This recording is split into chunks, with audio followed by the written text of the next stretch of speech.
Откако вчера Министерството за здравство утврди дека во приватни болници биле направени 10 непотребни операции на срце од анализирани 19 случаи, од обвинителството велат дека будно го следат случајот. Од ОЈО Скопје за Канал 5 посочуваат дека надлежните здравствени институции постапуваат, а доколку бидат утврдени елементи за кривична одговорност, тие ќе постапат веднаш согласно своите овластувања. Разрешница очекува и опозицијската СДСМ, бара министерот Азир Алију итно да го објави извештајот во фазата во која се наоѓа, што се чека и дали некој треба да биде заштитен, прашуваат од СДСМ. Како е можно за ваков скандал без преседан министерот да го презентира случајот на ваков начин, без целосни информации и без никакви пријави?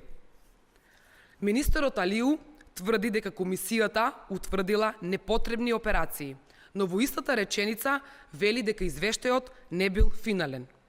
Ако извештајот не е финален, како се утврдени шокантните факти? Ако е утврдено, зошто документот се крие?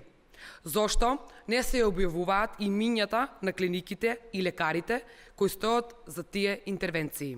Не е професионално, а ниту одговорно да се споменуваат имиња и да се излекуваат прерани заклучоци, туку ќе се почитуваат законските процедури, одговори министерот Алију во изјава за Канал 5, да се остават националната и интернационалната комисија да си ја завршат работата, а откако ќе се утврдат во целост фактите, уверува Алију, ќе следат и пријави до надлежните институции. Ние сме сериозна институција, значи нашиот пристап и како министерство и мој како министер е да работиме со факти, не со гласини, да објавуваме докази, не политички интерпретации, како што прави опозицијата за жал. Целта на овој процес е правда, а не да креираме спектакл.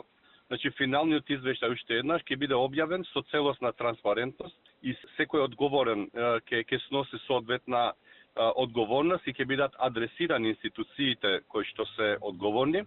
Нема да дозволиме да се сокрие каква било злоупотреба, дефинитивно, но исто така нема да дозволиме никого да прогласиме за виновен пред да заврши професионалната работа на нашата комисија. Комисијата на Министерството за здравство беше формирана по изјавите на професорот Сашко Кедев, кој посочи дека во приватното здравство се оперирани пациенти без потреба и без никаква медицинска индикација за профит. Од комисијата која ги проверува сомнителните операции, која ќе утврдува дали постојат повеќе такви, вчера посочија дека во втората фаза на испитување на овој случај ќе дојдат тројца странски експерти кои ќе ги разгледуваат случаите, пошто треба да биде донесен финалниот извештај каде целосно би се обзнаниле евентуалните злоупотреби.